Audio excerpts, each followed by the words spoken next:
आज के सेशन में हम बात कर रहे हैं क्लास 12th के रिगार्डिंग। मीन्स अगर अभी आप 12th जैसे पास आउट करते हैं या पास करते हैं तो उसके बाद आपके पास क्या क्या अपॉर्चुनिटी है, ठीक है।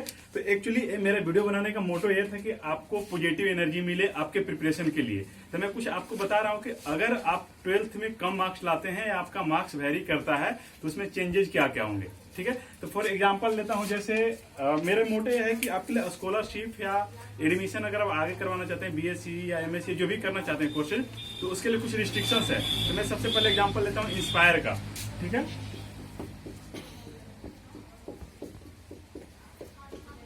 ये डीएसटी मतलब department of science and technology का एक प्रोग्राम है।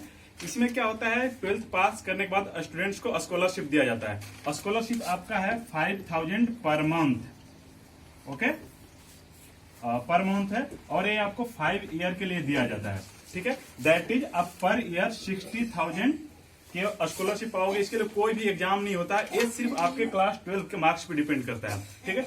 अब इसमें है कि आपको अप्लाई करने के लिए कुछ क्राइटेरिया है। अगर उसको आप फुलफिल करते हैं देन आप फॉर्म अप्लाई करेंगे। अप्लाई करने के बाद अगर सिलेक्शन हो जाता है तो आपको यह स्कॉलरशिप मिलना शुरू हो जाएगा। लास्ट टाइम भी मैंने कुछ वीडियो बनाया था, तो आप देख सकते हैं मेरे चैनल पे है। तो उसमें इंस्पायर के रिगार्डिंग मैंने बताया था कि क्या क्या आपको मिनिमम रिक्वायरमेंट है। तो जैसे मैं एक बता दूं, आपको मार्क्स सबसे ज्यादा जरूरी है इसमें, ठीक है। आप किसी भी स्टेट के हो उससे कोई फर्क नहीं पड़ता। एक इसका क्राइटेरिया मिनिमम में है कि आप जिस स्टेट के भी हो अगर उसके टॉप 1% में है, ठीक है।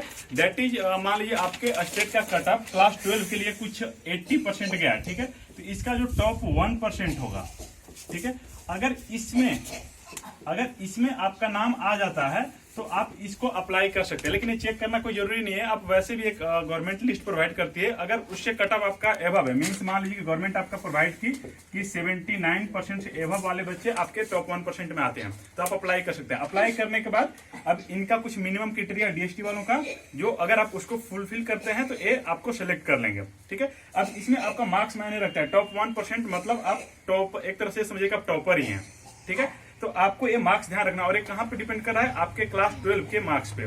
तो अभी आप लोगों का जैसे एग्जाम है जल्दी शुरू होने वाला है, सबको पता है। तो मैं वीडियो इसलिए बनाया कि आपको थोड़ा सा पॉजिटिव एनर्जी मिले कि अगर आप अभी कुछ गलती करते हैं तो आपका आगे बहुत सारा चीज नुकसान होने वाला है, ठीक है।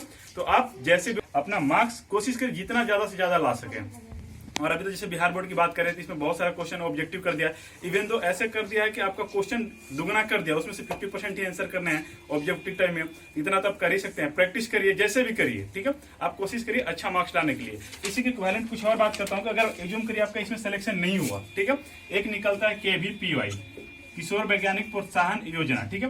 इसमें भी इतना ही पैसा देता है, बल्कि इससे ज्यादा पैसा इसमें देता है। इसमें आपको अगर बीएससी आप करते हैं मतलब पहले 3 साल के लिए, तो आपको इसमें देगा 5000 per month, okay. BSc complete करने के बाद फिर से पैसा देता रहेगा, और कितना देगा 7000 पर मंथ 2 साल तक के लिए, मतलब कंप्लीटली 5 साल तक के लिए एक दोनों एजेंसी पैसा देगी, ठीक है। फ्री में। इसके लिए कोई एग्जाम देने की जरूरत नहीं। हाँ, इसके लिए एग्जाम जरूर होता है।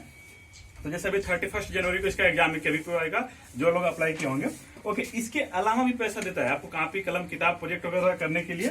इसमें देता है 20,000 पर ईयर, ओके। मतलब 5 साल के लिए देगा तो 1 लाख रुपए तय हो गए। उसी तरह अगर आपका KVPY में सिलेक्शन होता है तो KVPY में भी इस 5 और 7,000 के अलावा भी देता है। अगर जब 5,000 मिलेगा मतलब पहले 3 साल के लिए आपको 20,000 पर ईयर देगा कॉन्टीजेंसी के रूप में, ठीक है। उसी तरह 7,000 जब पर मंथ देगा उस टाइम आपको 28,000 देगा पर ईयर कॉन्टीजेंसी के लिए। दैट इज आप उसमें प्रोजेक्ट वगैरह कर सकते हैं किसी दूसरे इंस्टीट्यूशन में जाके। और इवन तो आपका इसमें सिलेक्शन हो गया, तो इंडिया टॉप मोस्ट इंस्टीट्यूशन जो रिसर्च के लिए हैं आप उसमें भी जा सकते हैं। जैसे आप IISER में जा सकते हैं, ठीक है, आप IISc में जा सकते हैं, नाइसर में जा सकते हैं, ठीक है। ये साइंस के लिए बहुत बेहतरीन इंस्टीट्यूशन है, ओके।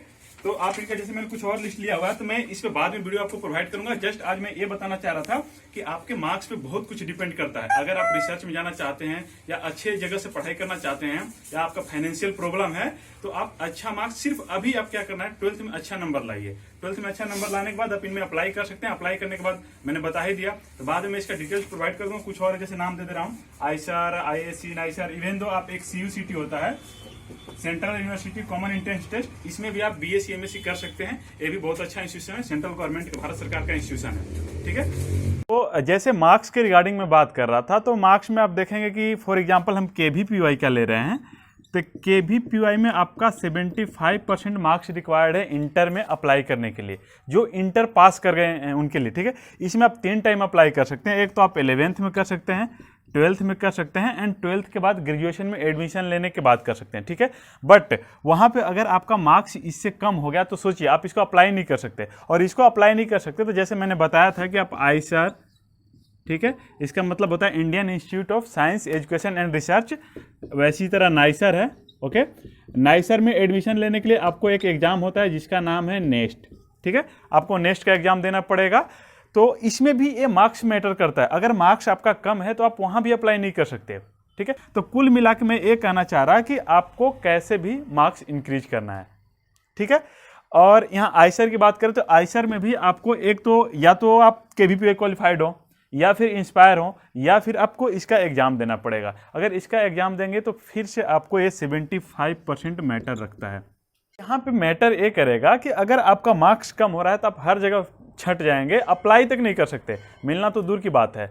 तो इसलिए आप इस चीज़ को ध्यान रखिएगा। और अगर ज़रूरत पड़ा, अभी मैंने एक आपको आर्यभट्ट के बारे में बताया था, आर्यभट्ट नेशनल मैथमेटिक्स कंपटीशन है, फिर मैंने एक माधव मैथमेटिक्स कंपटीशन के बारे में बताया था। तो इस टाइप के बहुत सारे कंपटीशन हैं जहाँ पे आप स्कॉलरशिप इजीली गेन कर सकते हैं। मान लो कि आपको अगर यहाँ पे सिलेक्शन नहीं हुआ तो आप वहाँ अप्लाई करके कर सकते हैं, ठीक है। और सभी में ये जो इंस्टीट्यूशन है ना, यहाँ पे भी आपको 6000 पर मंथ स्कॉलरशिप मिलता है, यहाँ पे भी आपको स्कॉलरशिप 6000 पर मंथ मिलता है। बट ये मार्क्स जरूरी है। इतना होने के बाद आप फॉर्म के लिए अप्लाई करेंगे, कोई जरूरी नहीं है कि मिलेगा, ये मिनिमम एलिजिबिलिटी है कि इतना होने के बाद आप अप्लाई करेंगे सिलेक्शन के लिए वहाँ पे, फिर सिलेक्शन होगा तो उसके बाद में जो देखा जाएगा, ठीक है। तो अभी आने वाले टाइम में मैं आपको इसमें फिर CUCET जैसे मैंने बताया था,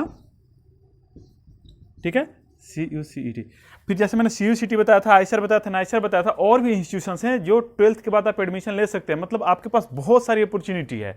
तो आप मुझे एग्जाम के बाद जब रिजल्ट निकलेगा आप इन्फॉर्म कर देंगे, तो मैं उस टाइम सभी के ईच एंड एवरी का बता दूंगा कि किसी में आप कैसे एंट्री कर सकते हो, और इवन तो एग्जाम भी देना होगा तो आप कैसे क्वालिफाई करोगे, ठीक है। तो आप अपडेटेड रह सकते हैं। और अगर वीडियो अच्छा लगा तो आप मेरे चैनल को सब्सक्राइब कर सकते हैं।